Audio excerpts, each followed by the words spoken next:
Welcome to High Impact Growth, a podcast from Dimagi for people committed to creating a world where everyone has access to the services they need to thrive. We bring you candid conversations with leaders across global health and development about raising the bar on what's possible with technology and human creativity. I'm Amie Vaccaro, Senior Director of Marketing at Dimagi and your co-host, along with Jonathan Jackson, Dimagi's CEO and co-founder. Today, we're checking back in on the state of AI for good. This is part 4 of our ongoing series, and I'm sitting down with Jonathan Jackson alongside Dimagi's VP of AI and Research, Brian DeRenzi.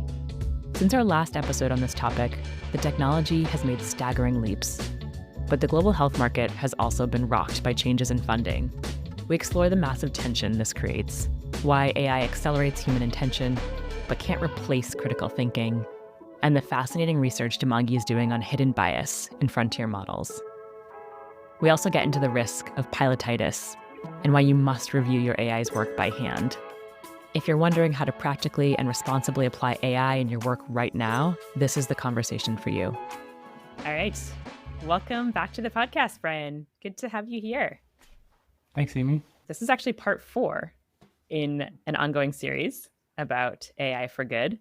And the last episode we recorded was actually June 2024, which is insane that much time has passed. So figured it was worth checking in again on all that's going on. But Brian, you are our VP of AI and Research. You lead our AI efforts at Dimagi. So excited to kind of do a bit of a check-in on how everything's going in the world of AI at Dimagi.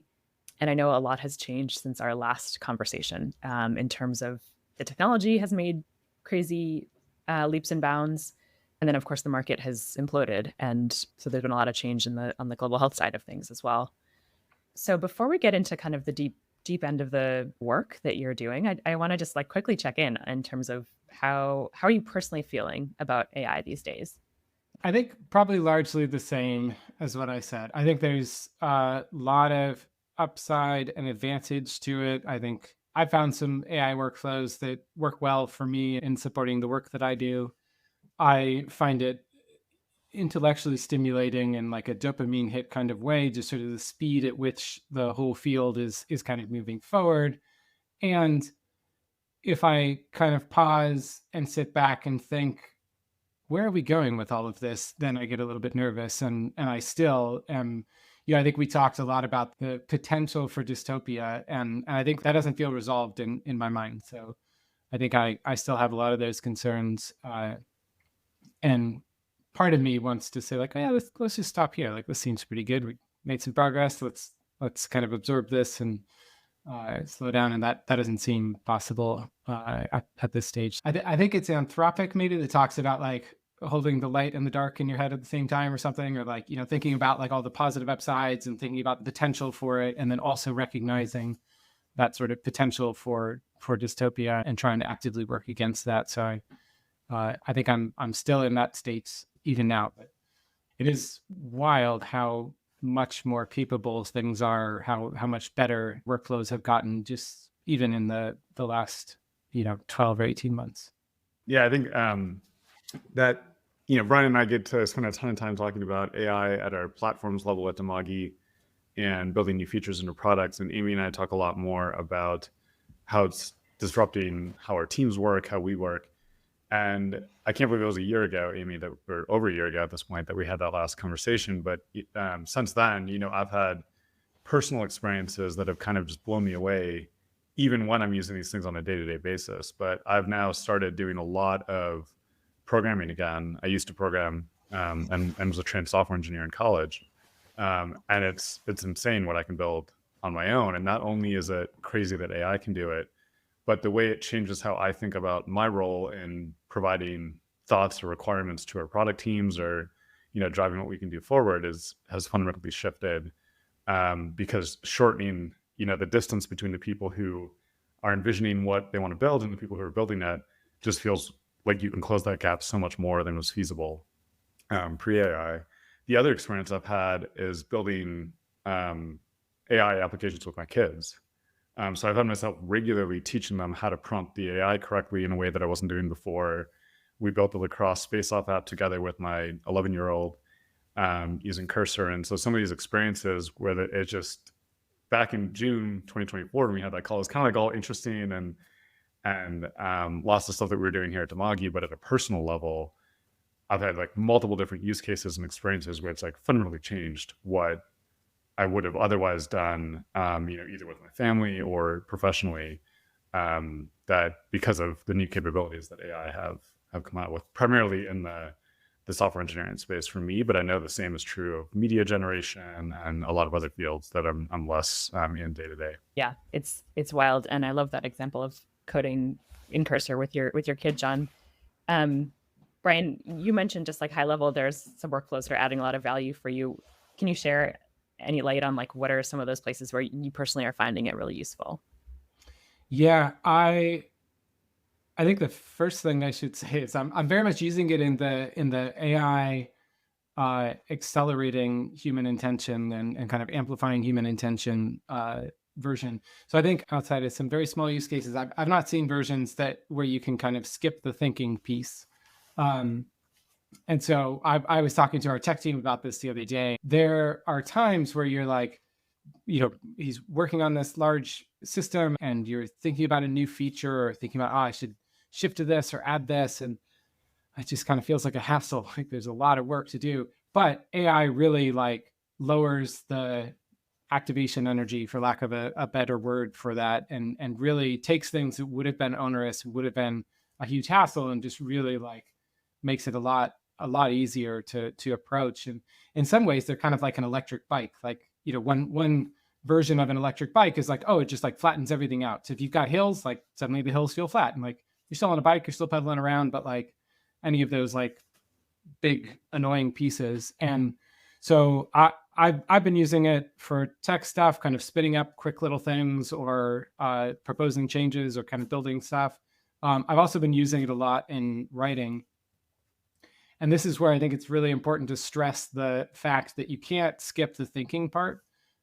So I use it in writing, but I do a lot of kind of thinking, or I might brainstorm with a human. I might brainstorm with an AI. I'll write some bullet points. I'll throw it in there. And just because of who I am, I like to formulate my thoughts and express my thoughts verbally. And so I do a lot with running Whisper locally on my machine and having it transcribe all of that and throwing that at a model, and it'll output something. And almost always the first version is wrong, but I'm able to react to that first version and say, no, this is wrong. We've got to change this. We should reorganize that. And then I give it another transcription of my feedback. And then I iterate a few times like that. And then eventually I get some text and I pull that into a document, and then I go through it and I delete entire sections and I rewrite sentences. And, I still, at the end of the day, what I'm sharing with my colleagues is not something that came out of the machine. The machine just helped me get to that faster than it did before. And so I think it's pretty important, like very important. Certainly I would say for our team at Dimagi and probably everybody else, that like when you're using these tools, like you can't skip the thinking part. You can't skip the like critical thinking lens of like, what am I trying to accomplish? What am I trying to communicate with this document? Or, what feature am I trying to build and add? And like, we have not yet automated away that part of it. And so I've just found that I can get to the end result faster by using these tools along the way. I think that's such an important point, Brian, of just like we have to still be doing the hard thinking work, right? And then the AI can hopefully speed up what we're able to do, or maybe raise the quality in what we're able to do. But I think as a professional, like that is something I fear, right? Is that myself and perhaps others stop like expecting to do hard work with our brains, right? And like start delegating too much to an AI. Well, and Amie, I build it on that point though. It's not just it's a fascinating meta question of like, would it even be good if you could delegate the hard thinking? Because as we get more senior in our careers, a lot of what senior people are good at is like synthesizing 20 years of experiences they've had, the mistakes they made, pattern recognition on why something might not work, or at least being able to share that experience. And so as AIs continue to get better, particularly for junior levels in the professional workforce, like a huge way you get from junior to senior is just a ton of reps of doing these things, making some mistakes, having senior people teach you how to not make them or stop you from making them, or, repair it after you've made them. And as AIs continue to get better and continue to replace more and more of that critical thinking skill set, it is really challenging to be like, okay, that makes sense. And senior people are incredibly valuable now because they can instruct the AI instead of instructing a junior employee. But then it's like, well, where's the next senior cohort coming from if that's the world we move into? So that's something I think a lot about too, because it's absolutely the case that it can't replace, synthesis or senior level thought yet. But it was also the case that it couldn't write good code, a year ago. So I think as we think about that, it would be not bad in like a absolute, labeling of the adjective, but it would be problematic for the way that we typically think about careers right now if you don't get to do that critical thinking synthesis step, because that's really where you add a lot of value, is get more senior in your career. You're not like doing the work necessarily. And so there's a huge appeal right now to being able to instruct AIs to go do the work. But then the question is like, who's going to continue to have that expertise to do the instruction, as they continue to get better. And right now, I think everybody, at our senior level is like super excited by the potential that you can instruct all this stuff, but like we'll eventually age out of the workforce. And it's like, well, what happened with people who are 21 right now when they're 40 in 19 years? Yeah, it feels like if you're 21, you have to be really intentional about how you're working with AI and like to make sure that you're still actively learning and getting those reps in, right? But it's, Brian, sorry, you were gonna say something. I think it's pretty tough to estimate where AI and where sort of the capabilities will be in 19 years. I think there's the like utopian dream that we're all going to be sipping virgin mojitos on the beach or something, and the AIs are going to be doing all the work. But like, actually, I heard I was listening to an interview. I can't remember exactly who it was, but they were talking about like the goal isn't to eliminate work. The goal is to eliminate jobs.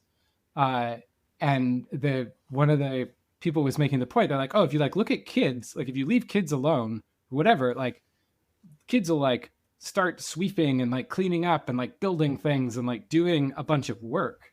But like the moment you're like, oh, like go clean your room, they're like, stop, you're my boss. I don't want a job. But anyway, and I thought it was a good point that like nobody wants a job. Nobody wants like a thing that they're like compulsory that they have to do, where somebody else is telling them what to do and somebody else is like setting the rules and like giving all that construction. But like everybody wants to like express themselves and like build and like make their lives and the lives of the people around them better. And so the goal isn't really to eliminate that work, but to do that. So I don't know. I find it tough to think about. I mean, 2 years feels really far away. 19 feels impossibly far to kind of think about. But I think I have two other quick thoughts on the like, you can't get out of the thinking piece. One is I heard somebody talking and they were like, the problem of not doing the thinking piece is if you generate a bunch of AI stuff and you just kind of throw it out, you're just like kicking the can down the road. Like eventually somebody's going to have to look at the thing or like do something with all of that text as it kind of makes its way through a company. And so you're just sort of putting off that thinking for some future piece.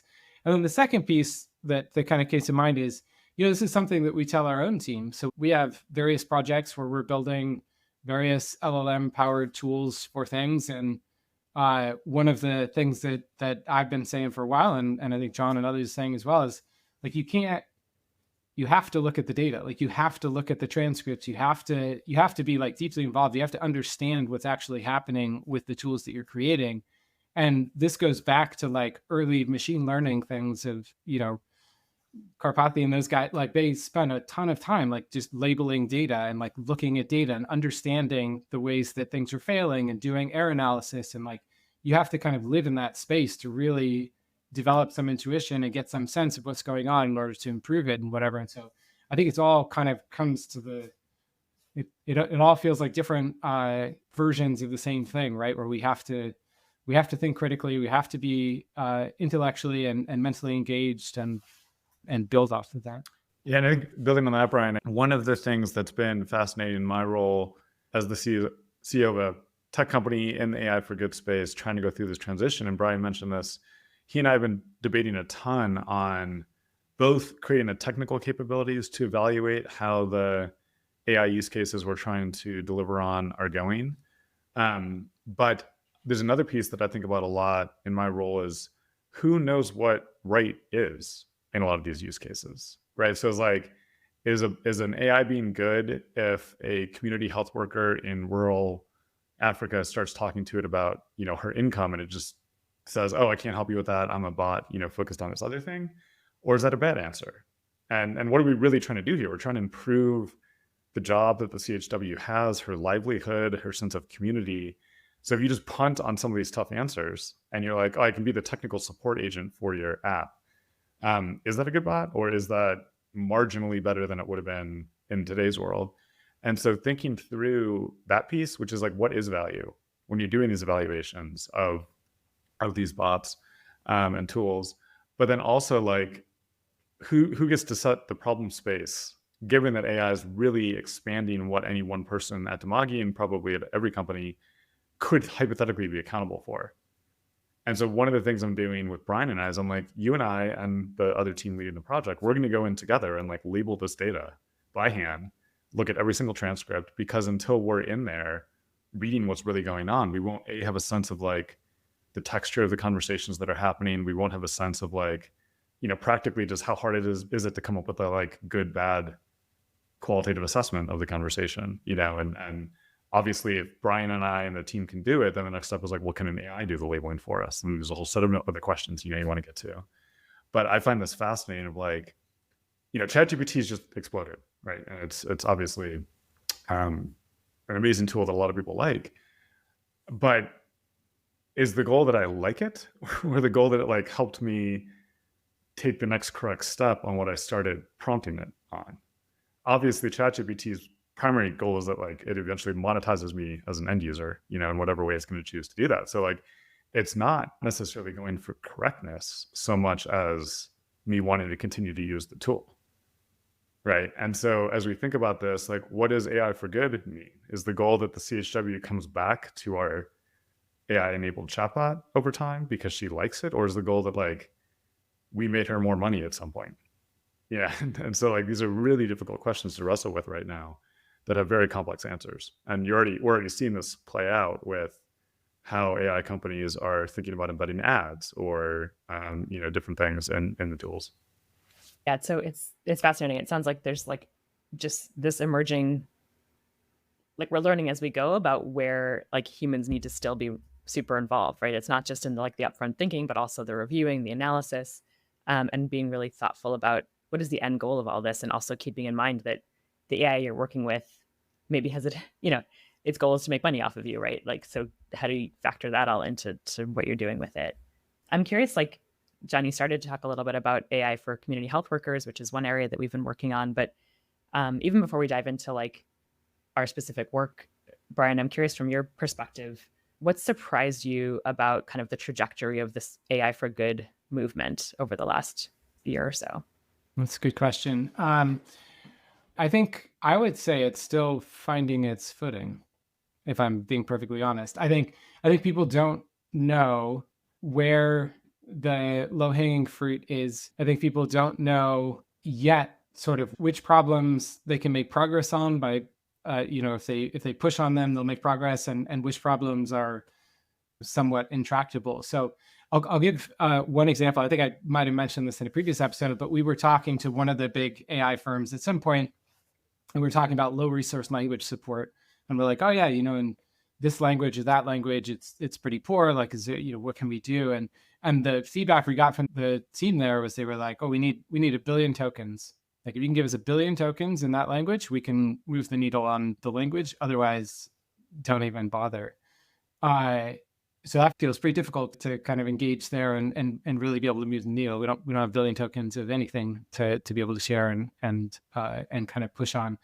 And then kind of similarly, one of the approaches that we've taken at Dimagi is to keep abreast of what people are doing at the clinic. We do a lot of work in health.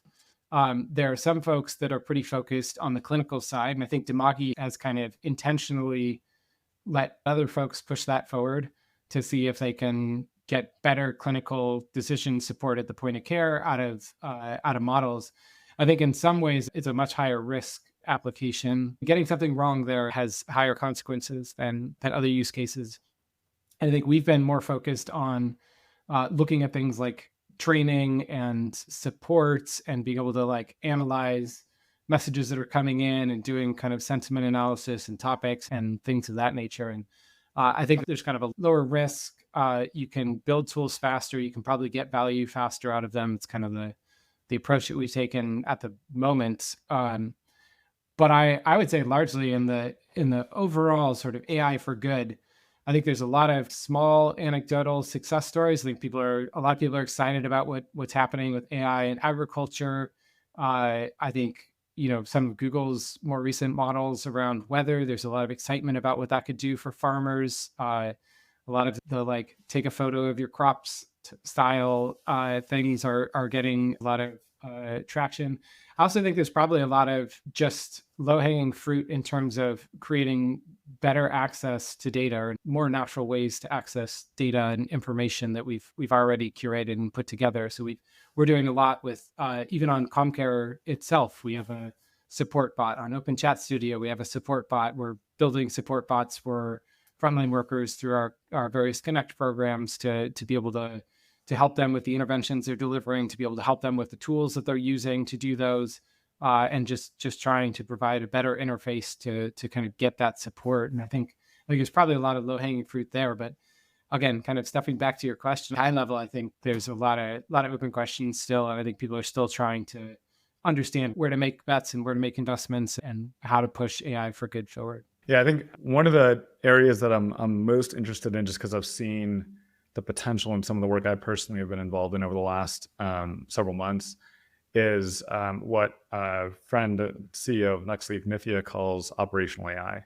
So it's kind of like the boring middle management cases of just like business process flows and spreadsheet creation and moving support tasks along those things.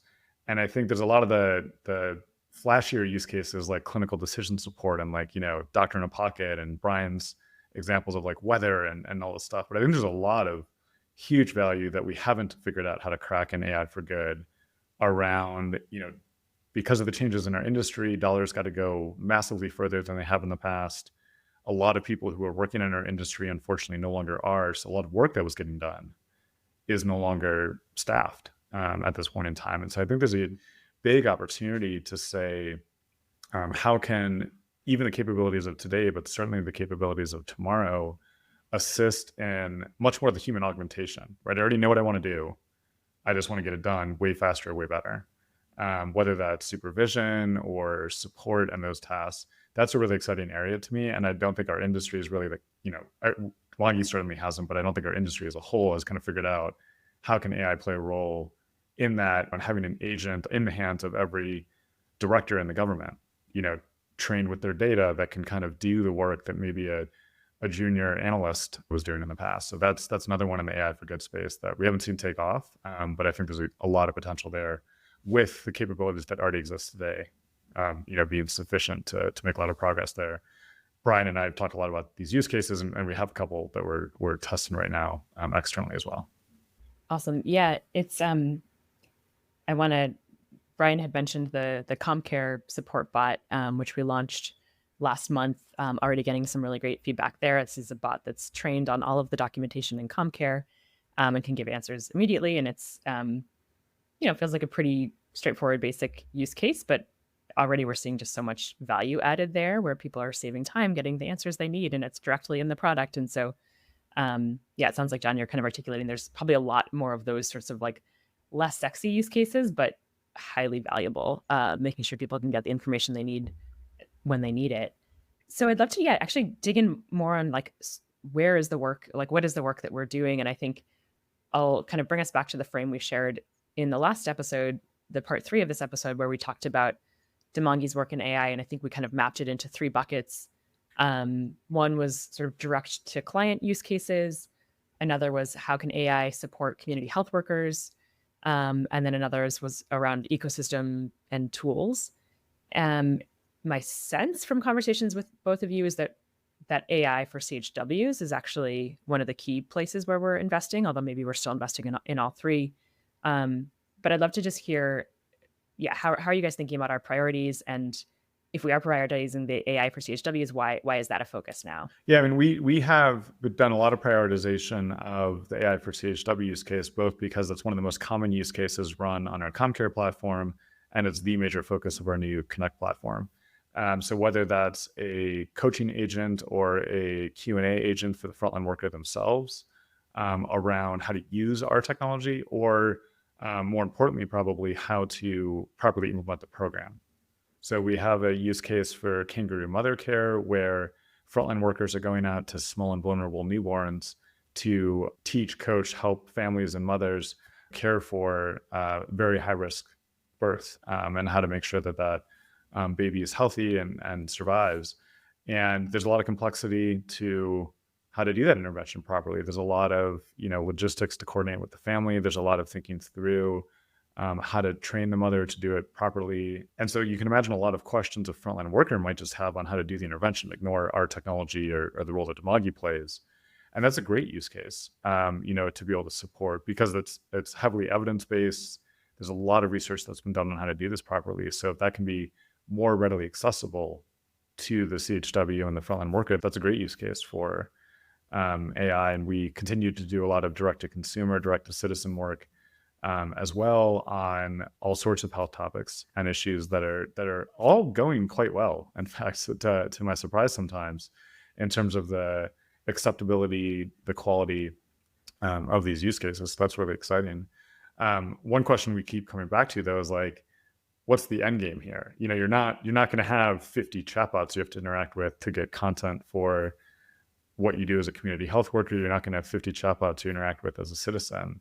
And so that's always in the back of my head is like, okay, these definitely work once we've set it up, taught the user how to use it, and engage with the chatbots we've created. And it's great when we're running it, but like that's not scalable. KMC, Kangaroo Mother Care, is one thing that frontline worker is doing. She's doing 20 things that she might need help on.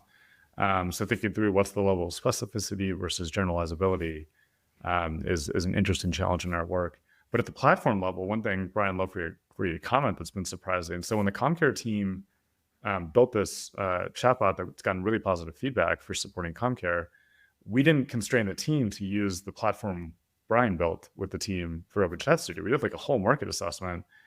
And the combination of the features that we built in our tool, just so it's easier for us to kind of build it fast, deploy it in many different formats, and evaluate it, there wasn't another commercial product on the market that we thought would be superior to using our own tool internally, which to me was a very surprising finding. And it's kind of a testament to Brian and his team, because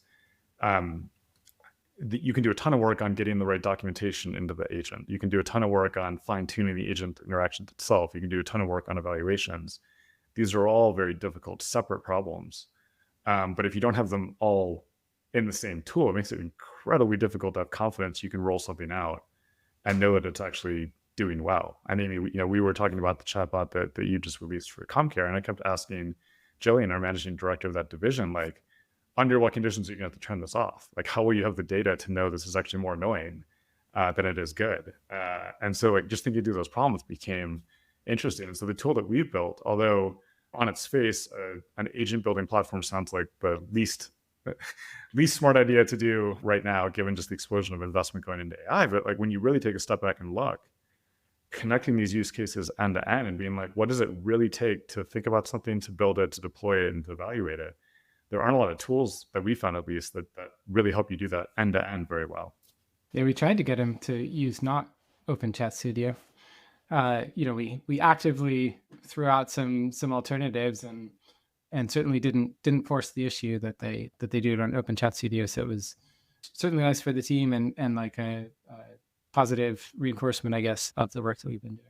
I think maybe I want to go back to one point that I raised about getting in the transcripts and kind of doing it. It applies in every use case, right? So the team that runs CommCare, they're going and they're actively looking at those transcripts, and they're double checking the answers that the chatbot's giving and generally coming back with really positive sentiment. And if they see something that isn't working right, then they can kind of take that back and add that to their evaluation framework and try to iterate and get an even better version of the chatbot. But I think that sort of finger on the pulse and that ability to just like, absorb and develop the intuition for how things are going and have some sense for it is really important as we kind of move forward. We've been rolling things out across all of the levels that you mentioned, Amie. So we have a project where we're piloting some of the direct to client work in Kenya and Senegal right now, and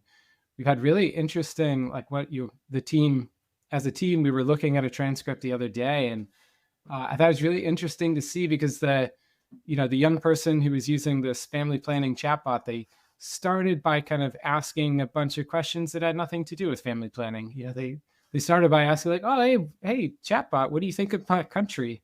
And chatbot's like, oh, well, I don't really have an opinion on that. And it's like, oh, well, are there some good restaurants here? And like, they like really like started with kind of innocuous, like completely unrelated, and then they dipped a toe into the family planning waters and we're like, oh, let's, what do you know about the pill? And like, I'm trying to gain weight. Is this going to help me gain weight? Is this a good way to do it? And it's like, well, this is maybe sometimes a side effect, but this is not a good use of it, and gave reasonable answers to it. And then a half dozen questions later or something, they're like getting more and more detailed. They're starting to talk about menstruation. They're starting to talk about like real issues that they're dealing with. And like at some point got like quite personal. And we're talking about some traumatic things that had happened previously and kind of where the state of things were. And, all of our safety tools worked correctly. So things were kind of escalated up so that real humans could take a look at this and decide whether they need to intervene or not. But it was really interesting to just kind of see the trajectory of like,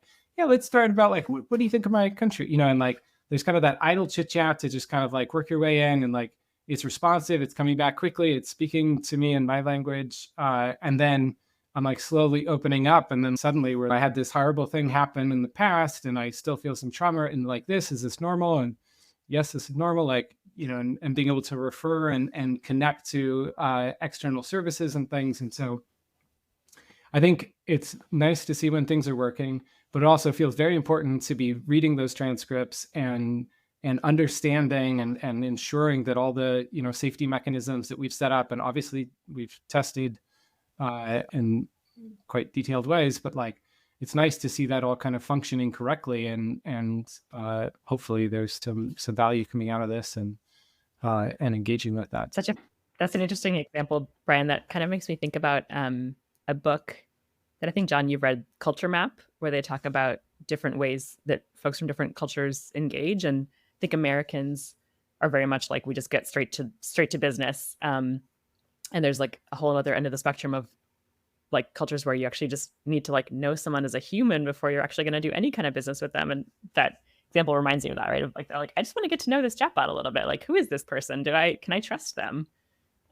Fascinating. I lived in Tanzania and did a lot of work there in the past and got to learn some Swahili. And there in Tanzania specifically, like when you arrive at somebody's house, you could choose from a large set of available greetings, but you like start with a greeting, you get a greeting back, and like, how's it going? Oh, everything's fine. Like, how's your family? Oh, everybody's fine. How's this going? Like, how'd you wake up this morning? Like, it goes back and forth and back, and you do like a half dozen of them. And the answer is like always like everything's going great. Like that's how everybody responds to these greetings, and you kind of do this back and forth. And then at some point, somebody will like take a deep breath, and they'll say now, or sasa, and then they'll like tell you how their kid has been sick for 3 weeks and how like they've just lost their job, and like suddenly they'll like connect. But like there's that sort of necessary like warming up period and just like greeting, and we're like, yeah, you're here, I'm here, everybody's okay, yeah, we're okay, all right, and then you're like, now let's get down to business and talk. And there really is like a in some places, in some cultures, there really is like a lot of kind of preamble that kind of gets everybody primed and ready for that. So I wonder if that's a similar thing that we're seeing. I remember being in Tanzania, Brian, when you lived there, and we were going around, and you were like, just so you know, this interaction is about to take a little bit of time. And I remember leaving because I can't understand Swahili. And Brian was like, I was like, so what part of like when did we get to the like actual meat of the conversation? He was like, oh, about like halfway in the conversation. It was like a 20-minute conversation. Like the first 10 minutes of our 20-minute conversation was filler, and as I rudely called it, but it was it is really fascinating to think about that, Brian, in terms of how much preamble to conversations we should be expecting depending on the cultural context.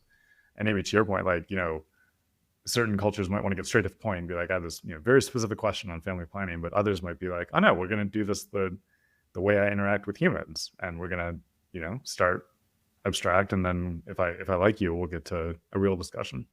So beyond the work thinking about how AI can support a CHW, and I think it sounds like we're seeing early promising results, but also just some bigger questions there. So we'll be interested to kind of keep following that thread with you both and with others. But Brian, I know you're also leading a few really important research efforts, one around bias in LLMs, and another around LLMs for lower resource languages that you touched on. I'd love to kind of hear a bit about what you're learning from those efforts, perhaps starting with the bias work. Yeah, thanks, Amie. I think there's a lot of very popular examples. We can go back a couple of years and just look in the news archives there about bias bubbling up in language models, and I think we hear about it a little bit less these days, in part because all of the companies that are training these big frontier models have put a lot of energy into trying to train that out of the models and trying to get better alignment with values and things. And one of the things that I've always wondered, or that we've kind of chatted about internally, is that's all fine and good for the things that about, or sort of the kind of obvious sources of bias. But what about versions that exist in LMICs or in other sort of deprioritized communities? And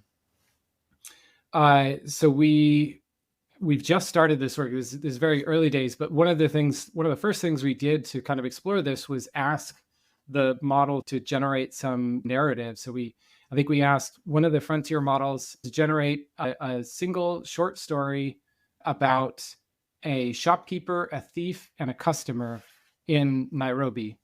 And for each of those characters, they should give a name and the tribe that the customer comes from.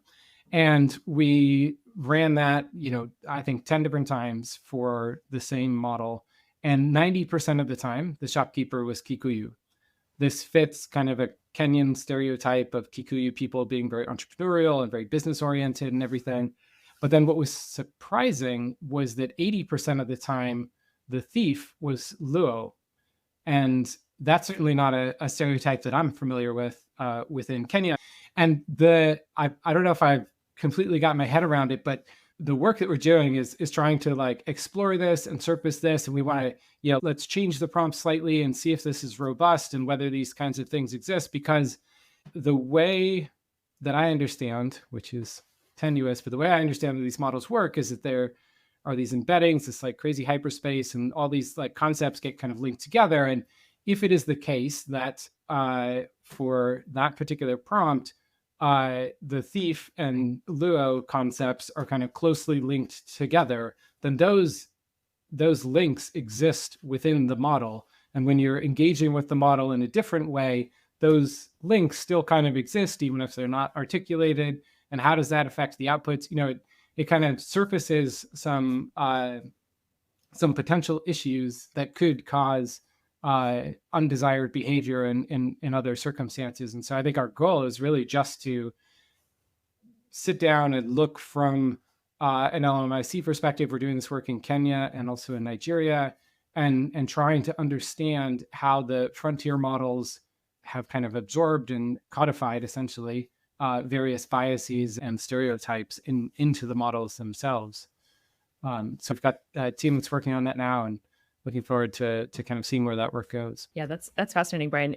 What is at the end of that work, how are you thinking about kind of sharing what you learn and using that to actually improve things? Yeah, because it's exploratory, we're not trying to solve anything.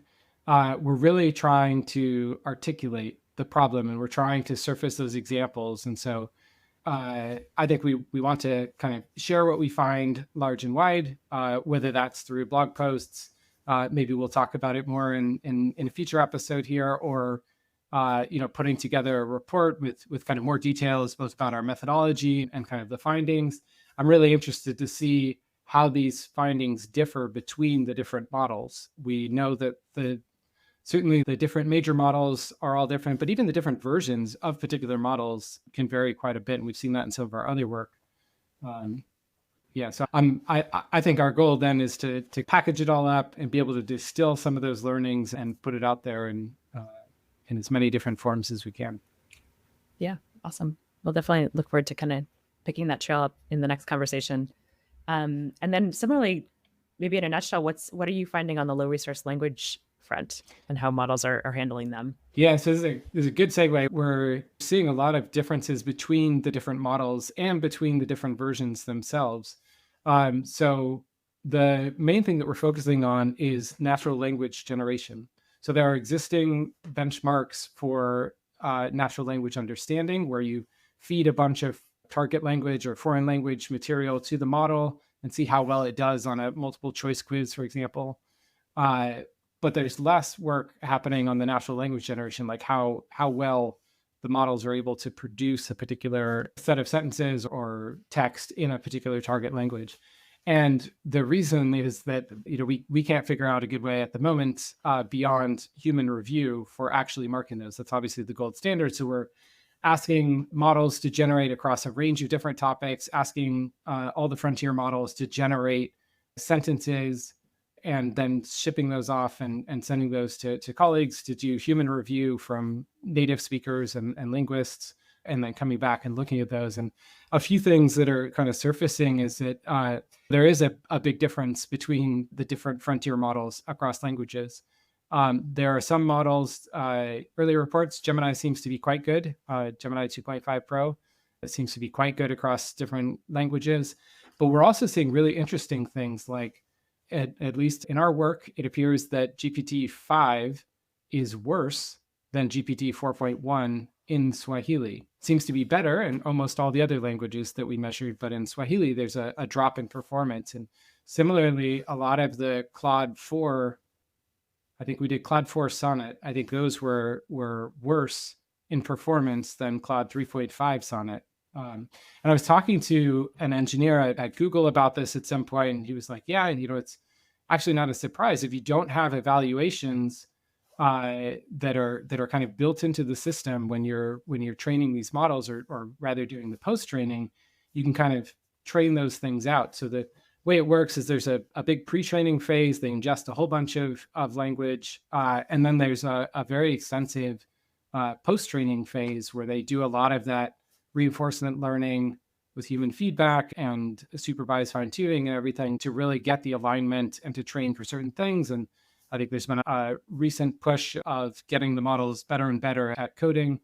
And his point was like, oh yeah, if you don't have evals that are checking for specific language performance during that process, you can degrade the model's performance in a particular language just kind of naturally as it gets better at the other things. It kind of forgets these. So our goal there is really just to take a look at what the state-of-the-art models look like across a range of different languages, get that information out there so that people can see it, so that AI labs can see it, so that other people who are building on top of these models can see it and use it. And it's really an ongoing process. I mean, we need to be doing this as frequently as possible, but probably quarterly or something in order to refresh. I mean, at the time of recording, Gemini 3 is rumored to be around the corner. They've already released Claude Sonnet 4.5 and Haiku 4.5 since the time we did the testing. So the rate of kind of model release makes this a very, very quick thing.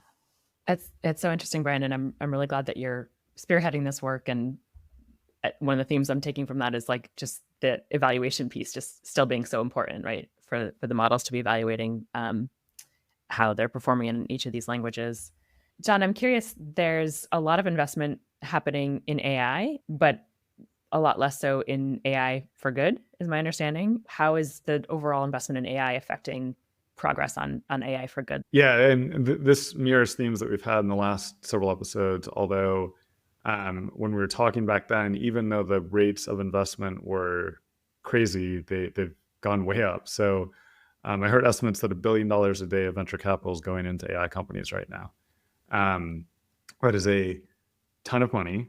And for a lot of use cases, there's kind of this general AI for good of like, we'll just wait for the frontier, huge, big tech companies to do it and just use what they have. And it's like, when you look at how this played out with every other phase of technology waves, and that's not how you reach those most in need, the use cases that might be, very high impact. I think there's always going to be this significant gap between where all this money is going, which for all intents and purposes right now feels infinite, and how it's going to reach people who most need technological solutions to help improve their lives and livelihoods.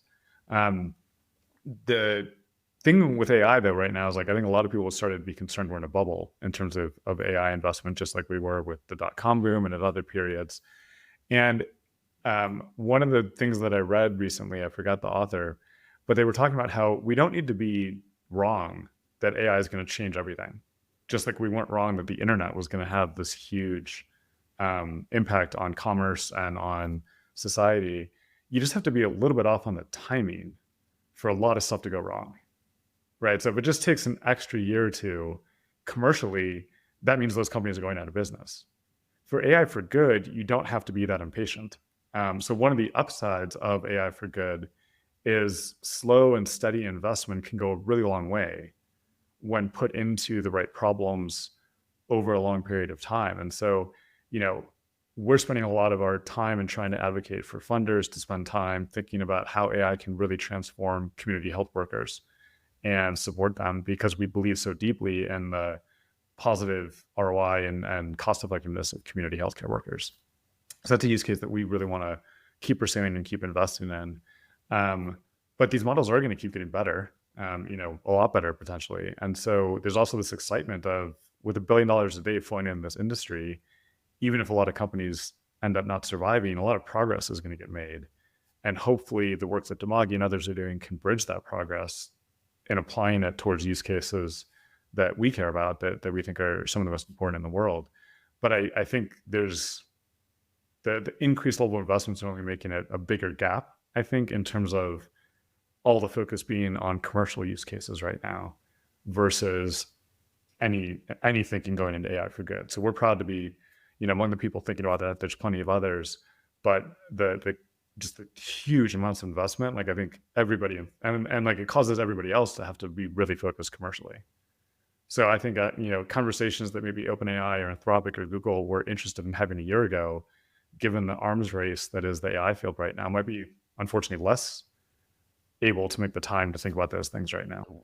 Jen, am I kind of hearing in there, is there some sort of benefit that we're being forced to move a little bit more slowly than in this AI for good space, since so little of that investment really trickles down into the work that we're doing? I don't know if it's a benefit that we're being forced to move slowly. I think the world could definitely use, more investment into technology adoption for important underserved communities. And that happens to be AI right now, but I think that's always something we've advocated for more. But, Brian listed some really important use cases that don't require necessarily like a different non-commercial focus. Like a weather model that Google produces that works really well in Kenya probably also works really well in commercial markets. So there's plenty of both ands to be had in all of this AI investment going on that can just be adopted for the same. But there's going to be a lot that won't, whether it's because the language isn't a good fit, whether it's because the use case isn't safe, whether any of these other factors are out there. But I think the benefit of AI for good is the space has been trying to do good for a long time, knows how long it takes, and aren't subject to investment cycles. So I just think it's not necessarily a benefit, but it's just the reality of a lot of these use cases are going to take a bit of time, to push, and it can unfortunately feel slow at times because the commercial side of AI is just moving at a breakneck speed. But we are seeing the benefit of that, and like as those new models come out, we incorporate them right away. Other companies do as well. So you are getting a benefit of that momentum, but for some of these core use cases, like there's some people who like haven't had a smartphone before, and like picturing them getting a smartphone and like ChatGPT as their front door to AI is like crazy, in terms of that's how AI is going to help that individual. And so there's got to be that investment to continue to happen. Final question for you both. If you think about our listeners, funders, implementers, social enterprises, what is the number one thing you want them to take out of this conversation and to take forward as they're thinking about AI in their work? I would strongly advocate for funders and implementers to be doing AI projects, AI use cases, AI research, where if the AI works as you hoped, you can immediately turn it on, at bigger scale. I think it really changes your mindset into how you think about evaluating it, how you think about building it, how you think about maintaining it. When your goal is that if the evaluation is 80% or higher of the chats were good, you're immediately leaving it on. And you have a reason why you want to leave it on, whether that's an economic benefit to your organization or to the funder or others. But we should learn from the pilotitis we had with digital health back in the day, where your brain just doesn't work the right way when you're doing pilots that and no matter how good they are. I think it really does produce better work. It produces higher value work when your hope is that you leave it on, if it works. Building on John, I think one of the challenges of that is aligning incentives. I think if a funder has a particular incentive and says, I'm working in this vertical and I really want this thing to work, and then a behavior change organization has a different incentive, which is they need to address all verticals for their particular, clients that they're focused on. And, the tech group, you want to hopefully you want some constraint to be able to do enough of the safety testing to feel confident and everything. And so kind of aligning all of those things so that there is a clear path to yes, this will be useful for everyone if we switch this on and kind of blow it up. I think that's important. I suspect I said this last time, but I think my big thing would be to go use the tools, go play with them. They're changing, they're getting better at some things, they're getting a little bit worse at some other things. But I think just continuing to engage with it and explore and try to build stuff and try to break stuff and try to develop that intuition of kind of what is working, what isn't working. And then as you're building stuff, I think we've said it enough probably on this particular episode, but get into the data and actually look at what's going on and read all those transcripts and be knee deep in everything. That's the only way that you're really going to get a sense for what's going on. Thank you both so much. Really appreciate your time. Thanks, Brian. Thanks, Amie. Bye, Tom. A huge thank you to Brian DeRenzi for sharing his insights on the rapidly evolving world of AI for good. And as always, thank you for listening. My head is spinning with takeaways from this one, but a few key things really stand out for me. First, we have to own the thinking. As Brian said, AI is here to accelerate human intention, not replace it. We still have to do the hard, critical work with our own brains and let the AI models support us to bring our thinking to life. Second, we have to own the review. You can't just deploy a bot and walk away. You have to get into the data, read the transcripts, and keep your finger on the pulse of how these tools are actually performing. Third, let's avoid pilotitis in AI for good. Jonathan made a powerful point that we should build AI projects with the intent to leave them on. That mindset forces a level of rigor and practicality that's essential for real-world impact. And finally, just get your hands dirty. Brian's advice to go play with the tools is the best way to build intuition about what's possible and what isn't. It's clear that while it's still early for AI for good, the potential for impact is enormous if we approach it with intention. That's our show. Please rate, review, subscribe, and share this episode if you found it useful. It really helps us grow our impact. And write to us at podcast@dimagi.com with any ideas, comments, or feedback. This show is executive produced by myself. Prarthana Balachandar is our editor. Natalia Glowacki is our producer, and cover art is by Sudhanshu Kant.